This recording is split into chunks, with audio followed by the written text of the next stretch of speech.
ओम श्री गणेशाय नमः। ओम लक्ष्मी नारायणाय नमः। बोलो बाके बिहारी लाल की जय। बोलो राधा रानी सरकार की जय। तो सर्वप्रथम गणपति भगवान को प्रणाम करते हुए हम कार्तिक मास के महात्म्य के प्रथम अध्याय से शुरुआत करते हैं। कार्तिक महात्म्य में बहुत ही पवित्र महात्म्य और अनेकों प्रकार के पुण्य फलों को प्रदान करने वाला, गौदान जैसे पुण्य को प्रदान करने वाला, अश्वमेघ यज्ञ जैसे पुण्यों को प्रदान करने वाला, जिसमें स्नान दान का विशेष महत्व है। तो आप सभी ध्यान से सुनिए कार्तिक महात्म्य का पहला अध्याय। एक समय नैमिषारण्य तीर्थ पर विश्राम करने वाले 88,000 ऋषि मुनियों के मध्य श्री वेद व्यास जी के शिष्य श्री सूत जी महाराज ऐसे विराजमान थे जैसे 9 लाख तारों में चंद्रमा। 4 वेद, 6 शास्त्र और 18 पुराणों के ज्ञाता श्री सूत जी महाराज से 88,000 ऋषि और मुनियों ने कहा कि हे मुनि श्रेष्ठ श्री सूत जी, आप कृपया करके हमें ऐसा कोई सरल उपाय बताइए जिससे हमारी इस महाघोर कलयुग के प्रभाव से रक्षा हो सके। यह कलयुग बहुत ही भयंकर है। इस कलयुग में देखो ना, सब लोग कितने अच्छे रहते हैं, लेकिन फिर भी सबके मन में ना चाहते हुए भी छल कपट अनेकों प्रकार के उपद्रव्य आते रहते हैं। कलयुग बहुत ही विकराल है। समस्त ऋषि मुनियों के मुख से यह बात सुनकर सूत जी महाराज बोले कि तुम्हारी श्रद्धा तथा प्रभु भक्ति को देखकर मेरा हृदय बहुत प्रसन्न है। इसी से आज मैं तुम्हें कार्तिक महात्म्य की पावन कथा सुनाता हूँ, जिसके सुनने से इस कलयुग के मनुष्यों के सभी पाप नष्ट हो जाते हैं और मनुष्य इस लोक में सुख भोग कर अंत में वैकुंठ लोक में वास पाता है। सो आप सभी ध्यान पूर्वक सुने।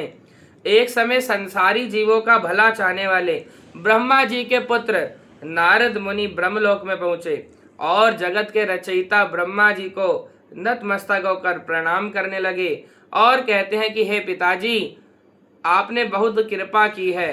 अब आप कोई ऐसा धर्मोपदेश सुनाने की कृपा कीजिए जिससे इस महाघोर कलयुग के सभी पापों को नष्ट किया जा सके और मोक्ष की प्राप्ति हो सके।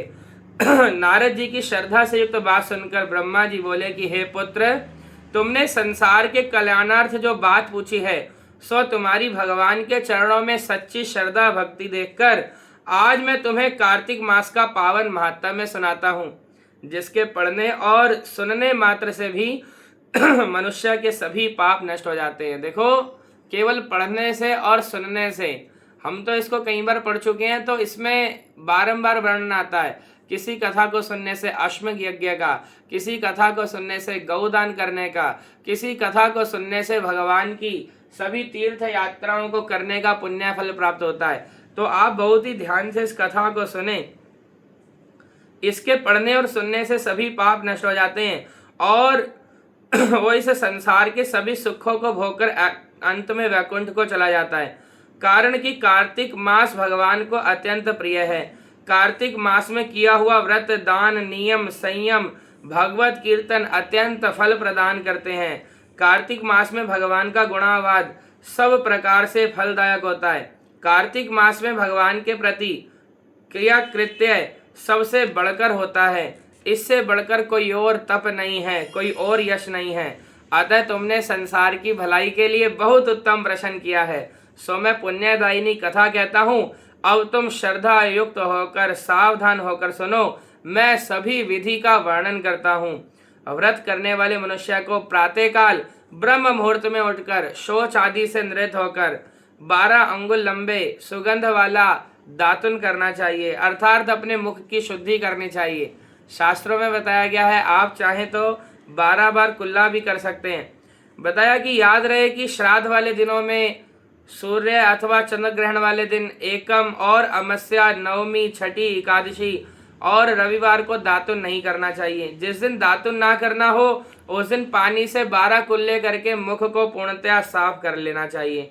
कारण क्या है कि शुद्धता सबसे ज्यादा जरूरी है। शुद्ध और पवित्र भाव से हम परमात्मा को जल्दी प्रसन्न कर लेते हैं। जब 2 घड़ी रात्रि रह जाए तो काले तिल, चंदन, चावल, पुष्प या कुशा लेकर तालाब, नदी, संगम या किसी भी तीर्थ स्थान पर पहुंचकर हाथ जोड़कर प्रार्थना करें कि हे भगवान, आप एवं श्री लक्ष्मी जी को प्रसन्न करने के लिए मैं समस्त कार्तिक मास में स्नान करूंगा, ये संकल्प लेना चाहिए। देखो स्नान किसे कहते हैं? ब्रह्म मुहूर्त में उठकर नहाने को ही स्नान कहते हैं। हम सब लोग नहाते तो जरूर हैं लेकिन स्नान नहीं करते। तो स्नान जो भी करते हैं जय जय श्री राधे, जय जय श्री राधे अवश्य ही बोलें, लिखें, स्वयं को भाग्यशाली समझें कि परमात्मा ने आपको इस लायक बनाया। यहाँ पर क्या बताया कि इस प्रकार प्रतिज्ञा करके गंगा जी में शिव, सूर्य, विष्णु भगवान और नारायण भगवान का ध्यान करें। नाभि पर्यंत जल में प्रवेश करना चाहिए और वहां खड़े होकर खूब भगवान का जाप करना चाहिए। अपने पितरों को तर्पण देना चाहिए, ऋषियों को तर्पण करना चाहिए।